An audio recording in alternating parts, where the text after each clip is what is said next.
Hello students, कैसे हैं आप। आज की इस वीडियो में हम सीखने वाले हैं क्लास 12 जनरल इंग्लिश के क्वेश्चंस के आंसर्स। जी हाँ, इससे पहले की वीडियो में हमने चैप्टर नंबर फर्स्ट को समझा था और उसके बाद मैंने एक्सरसाइज को समझाया था जो कि teach me to listen Lord की थी। यदि आपने उन वीडियोज़ को देख लिया है और आपने एक्सरसाइज में जो मैंने सिनोनिम्स और एंटोनिम्स बताए थे उनको लर्न कर लिया है, तो आज की इस वीडियो में मैं आपको जो क्वेश्चन आंसर्स बताने वाला हूँ वो आपको बहुत आसानी से समझ में आ जाएंगे। यदि आपने उन वीडियोज़ को मिस कर दिया है तो उनकी लिंक मैं डिस्क्रिप्शन बॉक्स में दे दूंगा, आप वहाँ से उस चैप्टर को देख सकते हैं जिसमें मैंने पूरे चैप्टर को एक्सप्लेन कराया है और उसके बाद मैंने जो नेक्स्ट वीडियो बनाई थी उसमें मैंने एक्सरसाइज को क्लियर कराया है। और आज की इस वीडियो में हम teach me to listen Lord के क्वेश्चन के आंसर्स को समझने जा रहे हैं, तो पूरी वीडियो को ध्यान से देखिएगा और हाँ, मेरे चैनल को सबसे पहले सब्सक्राइब जरूर कर लीजिएगा। तो चलिए हम शुरुआत करते हैं।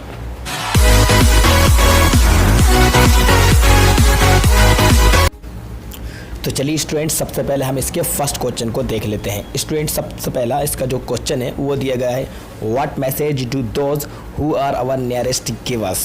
What message do those who are our nearest give us, मतलब जो हमारे सबसे करीब हैं वो हमें क्या संदेश देते हैं। जी हाँ, व्हाट मैसेज मतलब क्या संदेश।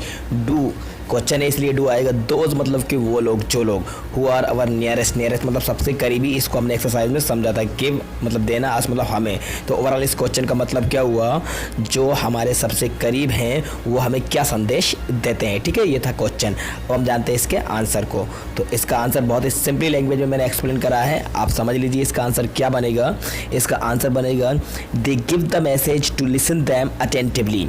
अब इसको समझ लीजिए, इतनी लाइन का मतलब क्या हुआ। दे गिव द मैसेज मतलब कि वे ये संदेश देते हैं। दे मतलब वे, गिव मतलब देना, मैसेज मतलब क्या, संदेश। दे गिव द मैसेज। इसके बाद हम क्या यूज़ करेंगे, टू लिसन मतलब कि सुनने का। किसको, देम मतलब उनको। क्योंकि देम क्यों यूज़ कर रहा है, क्योंकि यहाँ पे सब्जेक्ट दे आया है, इसलिए दे का ऑब्जेक्ट क्या होगा, देम। ठीक है, they give the message to listen them, वे संदेश देते हैं उनको सुनने का। कैसे सुनने का, अटेंटिवली मतलब होता है ध्यानपूर्वक। जी हाँ, अटेंटिवली मतलब ध्यानपूर्वक। तो वो संदेश उन्हें ध्यानपूर्वक सुनने का देते हैं। Without bothering what are their words. Without bothering, तो विदाउट बॉदरिंग मतलब बिना किसी परेशानी के। जी हाँ, विदाउट मतलब बिना, बॉदरिंग मतलब परेशानी के, बिना किसी मुसीबत के, बिना किसी परेशानी के। व्हाट आर देयर वर्ड्स, तो यहाँ पे जो वाट है क्वेश्चन वर्ड दिया गया है, लेकिन लास्ट में क्वेश्चन मार्क नहीं है, इसलिए वाट का मतलब होगा जो। ठीक है, वाट का मतलब यहाँ पे जो होगा, क्या नहीं होगा। तो व्हाट आर देयर वर्ड्स मतलब जो भी कुछ उनके शब्द हैं। जी हाँ, व्हाट आर देयर वर्ड्स जो भी कुछ शब्द हैं। तो एक बार फिर से समझ लीजिए, इसका मतलब क्या हुआ, वे ये संदेश देते हैं कि उनको ध्यानपूर्वक सुना जाए जो भी कुछ उनके शब्द हैं। ठीक है, वे संदेश देते हैं जो उनके शब्द हैं उनको ध्यानपूर्वक सुना जाए, उनकी बात पर ध्यान दिया जाए। इसके बाद कहा गया है they want us to be a good listener. They मतलब वे, वांट मतलब चाहते हैं, अस मतलब हमसे।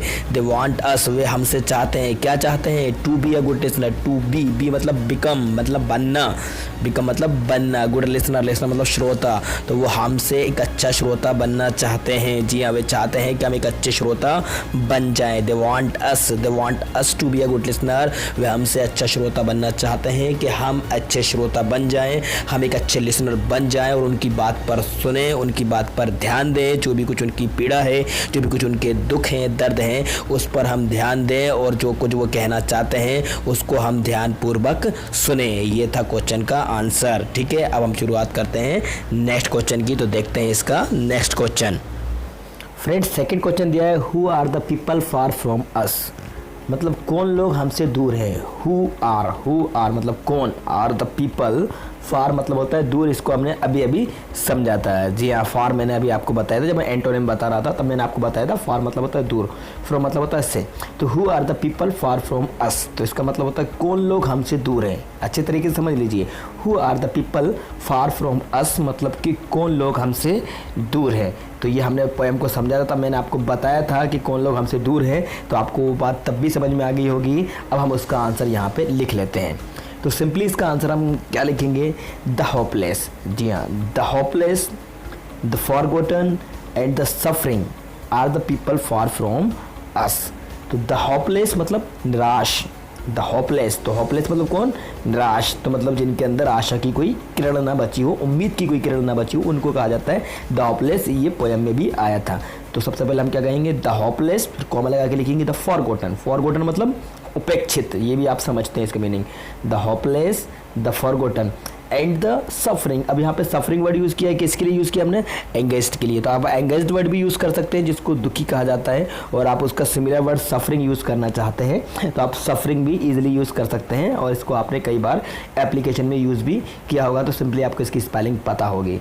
तो एक बार फिर से हम इस क्वेश्चन के आंसर को समझ लेते हैं। The hopeless, the forgotten and the suffering, और लास्ट में आपको वही लिख देना है question, are the people far from us. तो आपको सिर्फ क्या करना है, हु के प्लेस पे हु को हटाना है, और हु के प्लेस पर आपको यूज़ कर लेना है the hopeless, the forgotten and the suffering. ठीक है, इतना लिखना है। इसके बाद आर से आपको पूरे क्वेश्चन को लिख देना है, are the people far from us, निराश, उपेक्षित और दुखी लोग हमसे दूर है। ये था क्वेश्चन नंबर 2 का आंसर। नेक्स्ट क्वेश्चन है, whom does the poet wish to trust। इसका मतलब क्या होगा, whom does the poet wish to trust। तो कवि किस पर विश्वास करना चाहता है, does the poet wish to trust। तो यहाँ पे विश मतलब चाहना, ट्रस्ट मतलब विश्वास करना, और whom मतलब किस पर, तो whom to मतलब किस पर। तो इसका मतलब हुआ whom does the poet wish to trust, कभी किस पर विश्वास करना चाहता है। ये प्रेजेंट इंडेफिनिट का है, डस से क्वेश्चन शुरू हुआ, does the poet wish to trust, मतलब क्या पोइट विश्वास करना चाहता है, और शुरू में दिया गया है हुम मतलब होता है किस पर, है ना। तो इसका मतलब पूरे का क्या हुआ, कभी किस पर विश्वास करना चाहता है, whom does the poet wish to trust. तो चलिए हम इसके आंसर को जान लेते हैं। तो इसका आंसर बनेगा, the poet wants to trust the inner voice. जी हाँ, the poet wants to trust the inner voice that warn us against a sinful deed। जी हाँ, the poet wants to trust the inner voice। तो कभी अपनी अंदर की आवाज़ पर विश्वास करना चाहता है। द पोइट वांट्स, तो मतलब वांट्स मतलब क्या होता है, चाहता है। तो द पोइट सिंगुलर सब्जेक्ट है, इसलिए वांट में हमने एस लगा दिया। तो द पोइट वांट्स मतलब the poet wants to trust, to trust मतलब के विश्वास करना। तो the poet wants to trust, अब किस पर, the inner voice. Inner voice मतलब के अंदर की आवाज़, इनर वॉइस मतलब होता है अंदर की आवाज़। तो the poet wants to trust the inner voice, कभी अंदर की आवाज़ पर विश्वास करना चाहता है, that warns us against a sinful deed. जी हाँ, that warns us against a sinful deed, जो हमें गलत कार्य, हाँ जो हमें गलत कार्य करने के प्रति सचेत करती है। जी हाँ, तो अंदर की आवाज़ रहती है, वो हमें गलत कार्य करने के विरुद्ध सचेत करती है, रोकती है। तो दैट का मतलब क्या होगा यहाँ पे, जो। दैट वांट्स मतलब होता है सचेत करना, हमें वार्निंग देना, चेतावनी देना। दैट वांट्स अस मतलब हमें, अगेंस्ट मतलब विरुद्ध, wants us against a sinful deed. A sinful deed मतलब होता है कोई सिनफुल मतलब कोई पापी रूपी कार्य करना, कोई पाप करने की इच्छा होना, डीड मतलब कोई कार्य कृत है। तो अ सिनफुल डीड मतलब कि कोई गलत कार्य।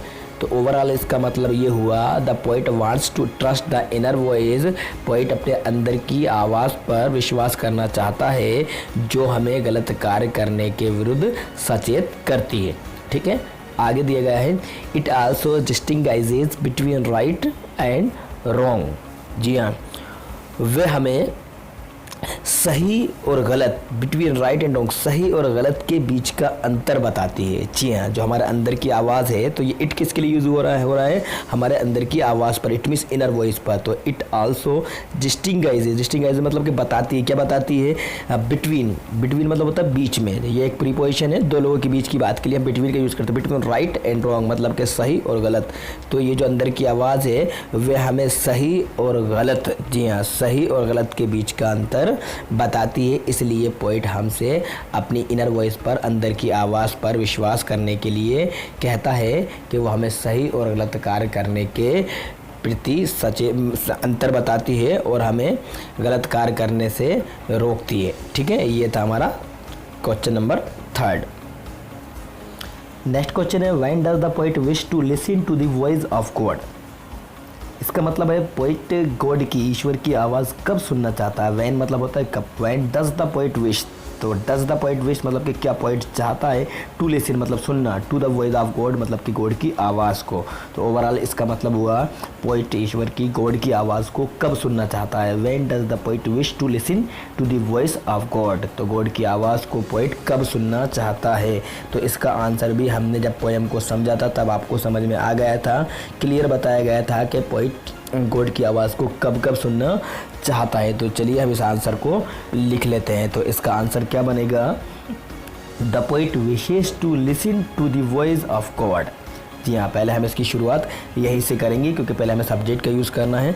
तो हमें लिखना है पहले द पोइट विशेष। अब यहाँ पे क्या लग जाएगा, ES लग जाएगा। क्यों लग जाएगा, क्योंकि ये आंसर पॉजिटिव है और प्रेजेंट इंडेफिनिट का आंसर है और सब्जेक्ट यहाँ पे सिंगुलर है, द पोइट है।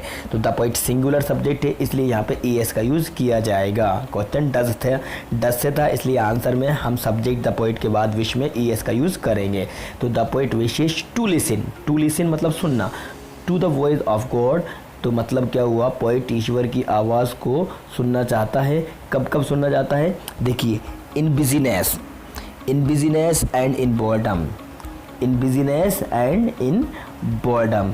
तो in busyness and in boredom का मतलब क्या हुआ, व्यस्तता में और नीरसता में। जी हाँ, इन बिजीनेस मतलब व्यस्तता में, इन बोर्डम मतलब कि नीरसता में, मतलब जब हम ऊब जाते हैं।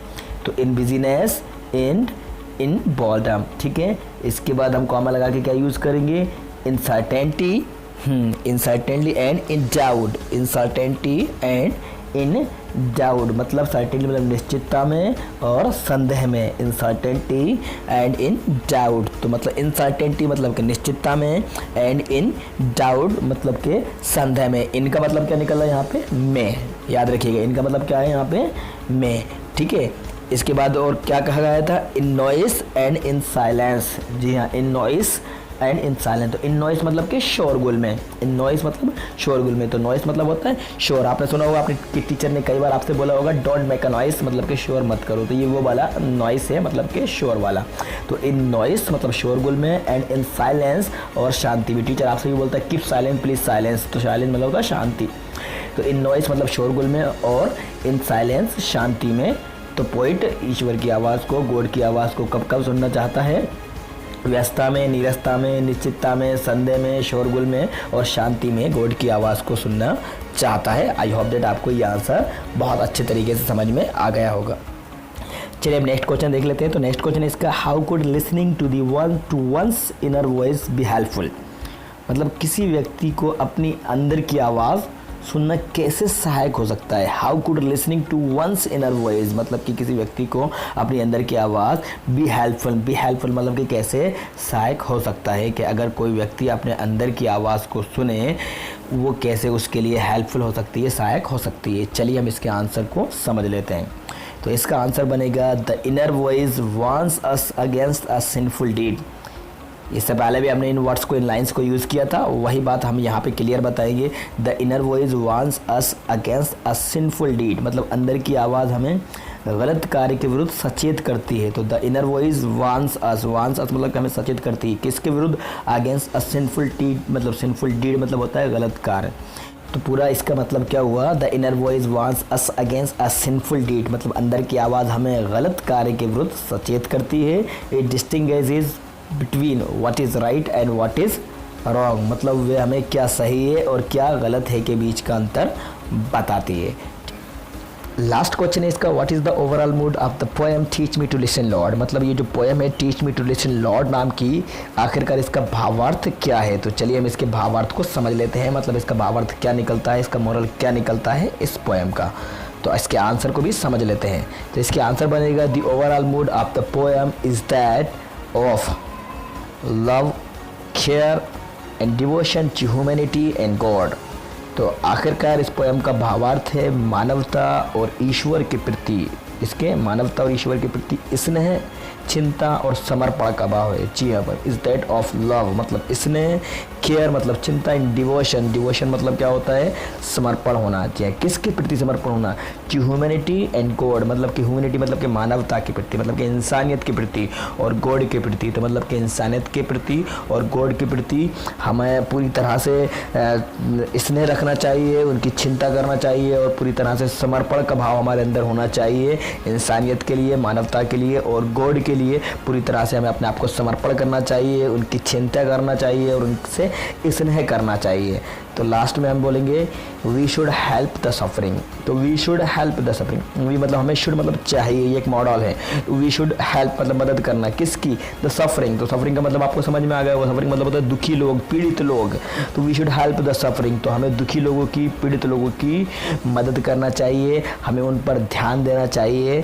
जिस तरह से हम मदद कर सकते हैं जैसे भी, वैसे हमें मदद करना चाहिए और हमें उन पर ध्यान देना चाहिए। तो ओवरऑल जो लिसनिंग वाली बात चल रही थी बार बार, वी शुड लिसन देम, तो लिसन मतलब सुनने से मतलब ये है कि हमें उनको ध्यानपूर्वक सुनना चाहिए और हमें उनकी पीड़ा को समझना चाहिए और उनकी मदद करना चाहिए। तो ओवरऑल ये मूड इस पोएम का था। आई होप दैट आपको ये पोएम समझ में आ गई होगी और इस पोएम के सारे आंसर्स भी आपको समझ में आ गए होंगे। अगर आप इसको एक दो बार ठीक तरीके से इसको आप रीड करते हैं तो आपको ये पूरा चैप्टर समझ में आ जाएगा। तो उम्मीद करता हूँ ये चैप्टर आपके लिए बहुत ही ज़्यादा हेल्पफुल था और मेरी वीडियो भी आपके लिए बहुत ही ज़्यादा हेल्पफुल थी। आपको बहुत अच्छे तरीके से समझ में आ गया होगा इस चैप्टर के क्वेश्चन आंसर। तो फ्रेंड्स, इस वीडियो को लाइक कर देना, शेयर कर देना और हाँ, यदि आप अभी अभी मेरे चैनल पर आए हैं तो इस चैनल को सब्सक्राइब कर देना और साथ में बेल आइकन भी प्रेस कर देना, जिससे कि मेरी और भी जो अपकमिंग जो नेक्स्ट वीडियोस हैं वो आपको मिलती रहेंगी, क्योंकि हम नेक्स्ट चैप्टर के बारे में डिस्कस करेंगे।